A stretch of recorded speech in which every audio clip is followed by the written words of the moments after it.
kay Carl, TZ, and Sanji as well. That would have been disastrous for TNC if hindi namatay yung Claude.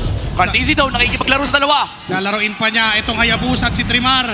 Yung mga dati niyang kasama sa bootcamp, sinasalubong ngayon ni Carl TZ, pero nandun si Chanto.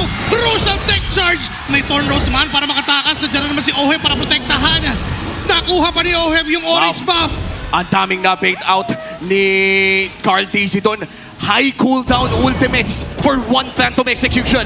Carlito the Great mula sa TLPH. Ang maganda naman for TNT, kahit paano makakadepensa sila. Pero ito na yung shortcut, dinala yung buong TLPH may bottom lane. At here comes the Lord sa may bandang bottom lane. Kumakaway na ang M7 para sa Team Liquid Philippines. Si Benny! Nawala agad yung kanya. Teka lang, naka-winter cup pala. Pero papapagsakit siya ng mga members dito ng TLPH. Sanji makakakuha ng kill na yon.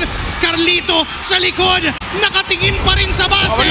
Nakatingin pa rin ang Team Liquid Philippines. Pero dumidepensa pa ang TNC. Tatawa lang. Wala silang minions. Kaya kakalma muna ang TLPH. Pero may minions sa gitna. Magsisimula muli ng panibagong tsansa para kunin ang mismong game.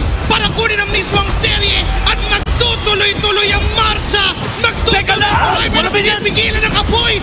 Napapasok na dadarang ang Team Liquid Philippines. May minions na nakapasok.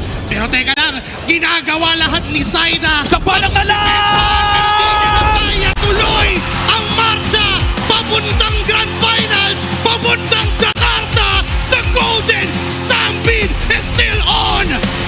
At tuloy pa ang pagmarcha patungong